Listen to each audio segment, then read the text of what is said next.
네, 반갑습니다.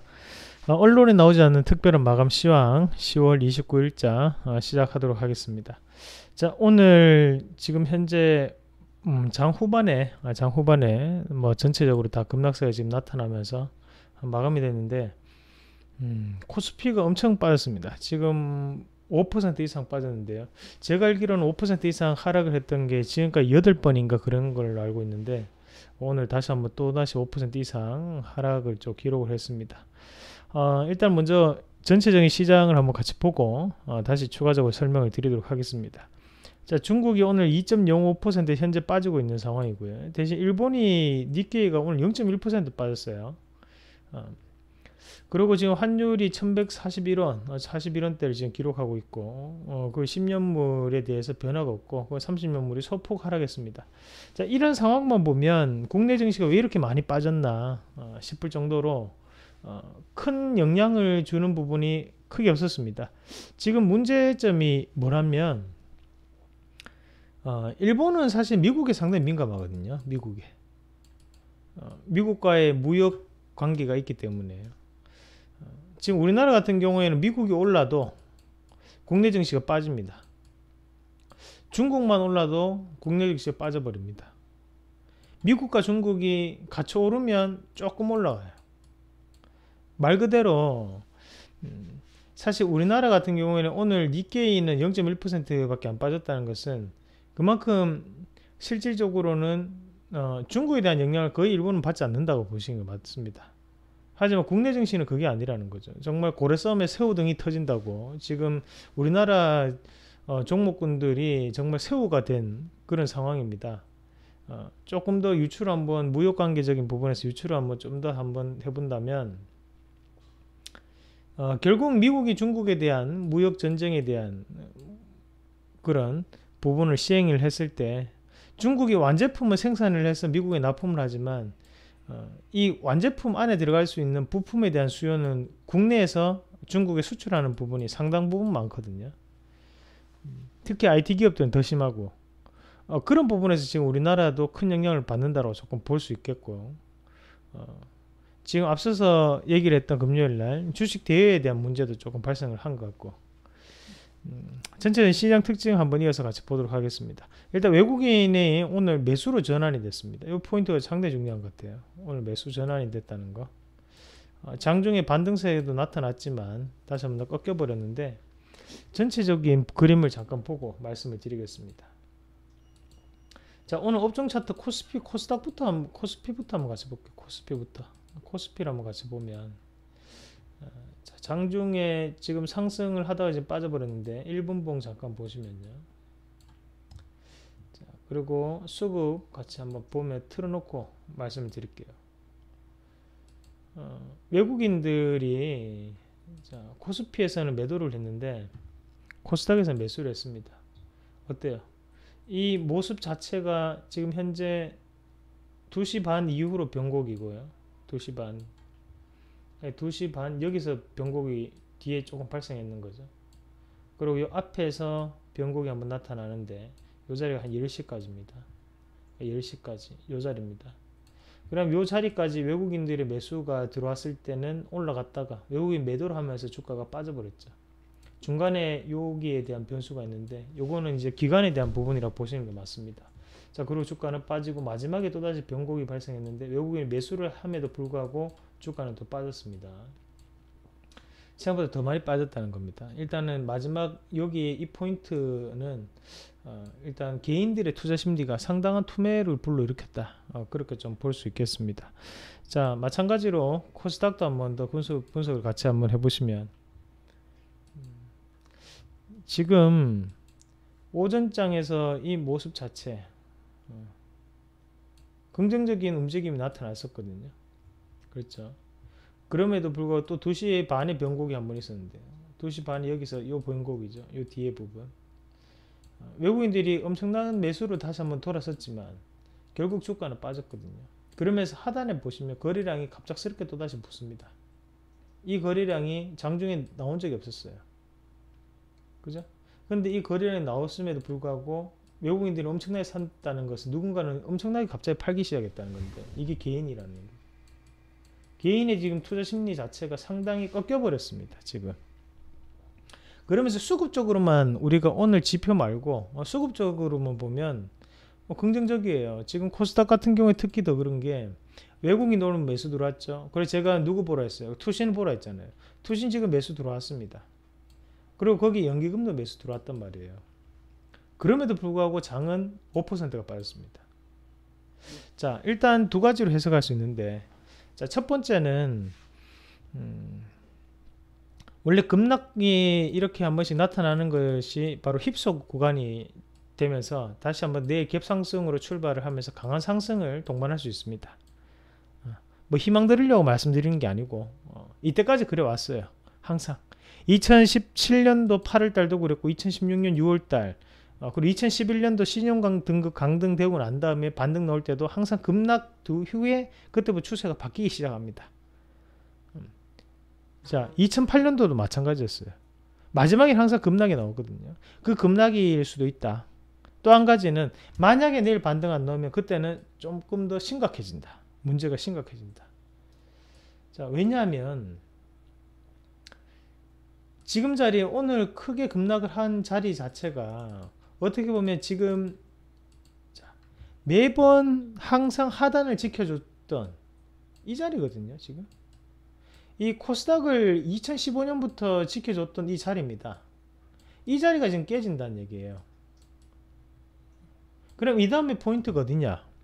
그럼 결국에는 그 밑에서 자리를 잡아줄 수 있는 자리가 540에서 550입니다. 이 100포인트 차이 나거든요. 그러니까 이거는 더 큰 급락이 나타날 수 있겠죠. 그래서 내일 시장에서 반등이 너무너무 중요하고 정말 너무너무 중요하고요.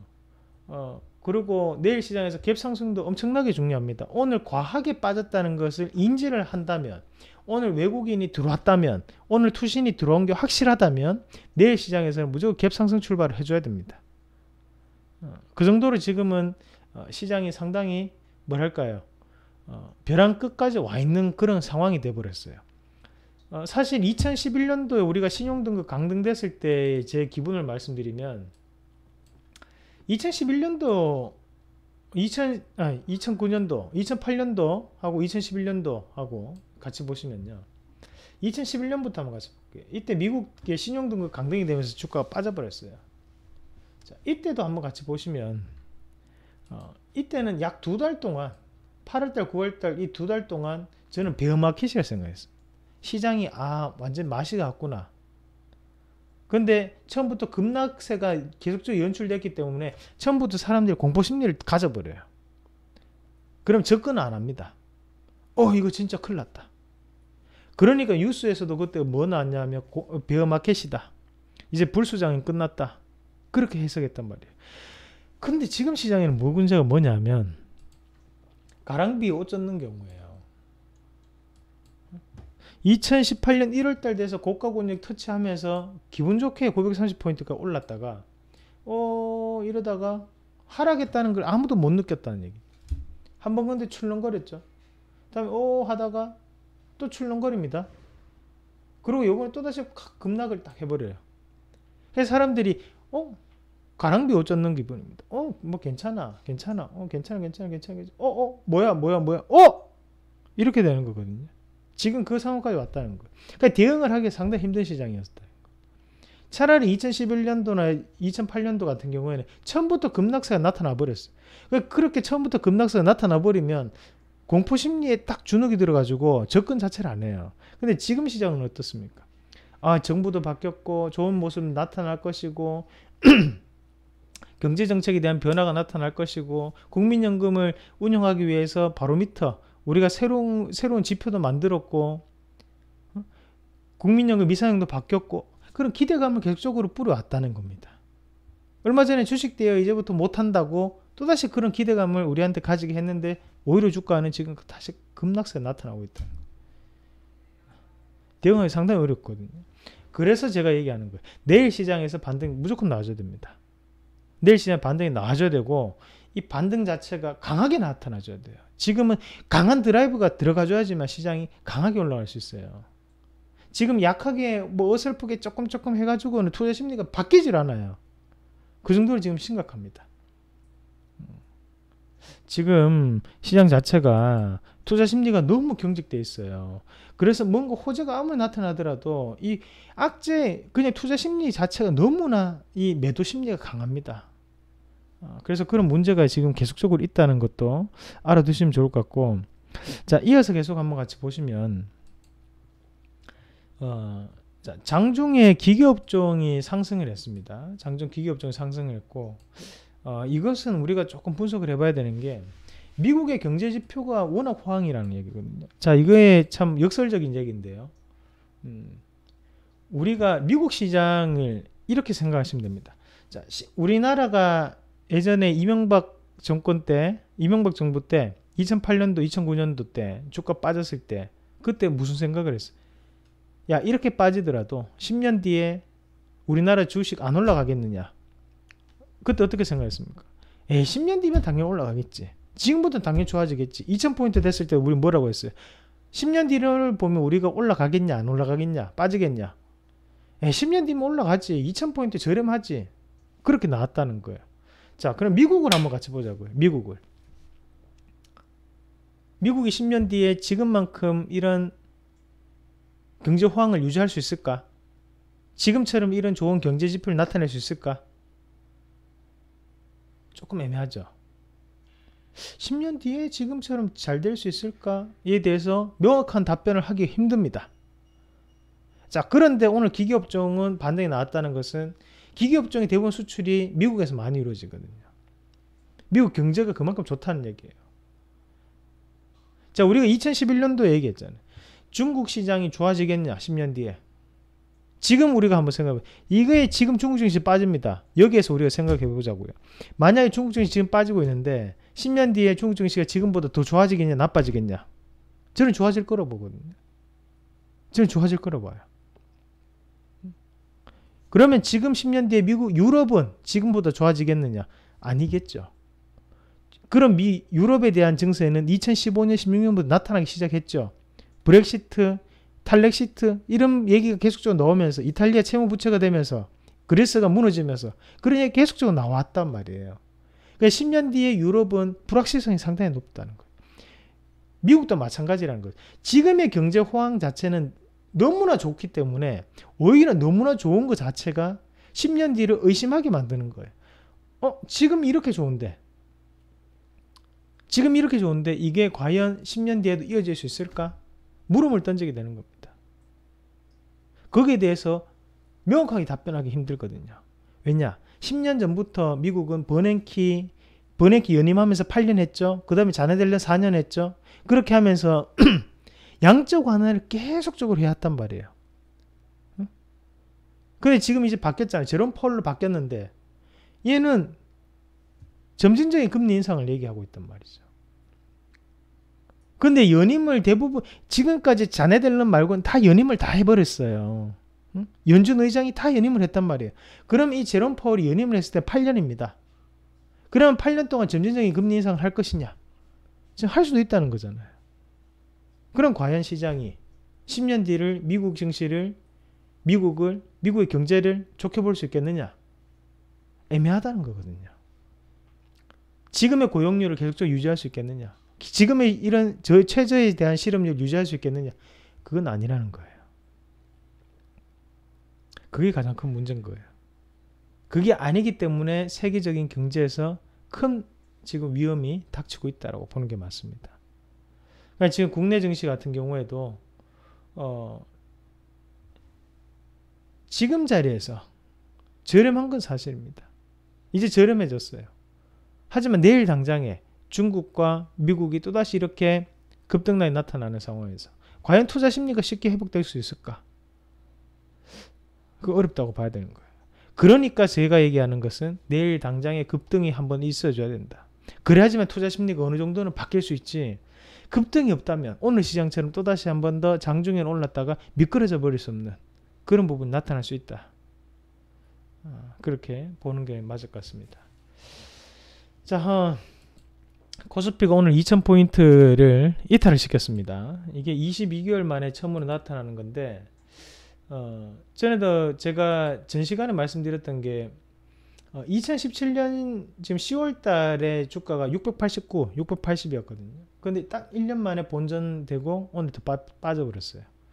자, 코스피도 마찬가지로 2년 전에 우리가 오르기 전에 여기죠. 여기 2016년도 여기입니다. 2016년 12월 달에 우리가 2000포인트를 돌파를 해서 올라가기 시작해서 이렇게 추세적으로 올라왔는데 결국 오늘 1996까지 내려왔습니다. 자, 의미하는 바가 있습니다. 그만큼 2년 동안의 시간이 돌아갔다는 거. 그랬을 경우 투자 심리가 살아있다면 내일 시장에서 무조건 반등 나와줘야 됩니다. 반등 안 나오면 심각한 거예요. 반등 안 나오면. 반등 나오기를 보고 있는데 혹시나 안 나오면 내일은 특집으로 좀 말씀을 드려야 될 것 같습니다. 그 정도는 내일 반등이 너무나 중요하고 저는 반등 나올 거라고 믿습니다. 내일 시장까지 한번 확인을 해 보도록 하겠습니다. 자, 오늘 관심주는 없습니다. 전체적으로 시장이 많이 빠졌기 때문에 한번 시장 자체를 같이 한번 더 보도록 하겠고 자, 오늘 일단 뭐 전반적으로 시장이 많이 빠져가지고 지금 코스닥이 또 특히 많이 빠진 우리 개인 투자자들이 너무나 힘들어 하세요.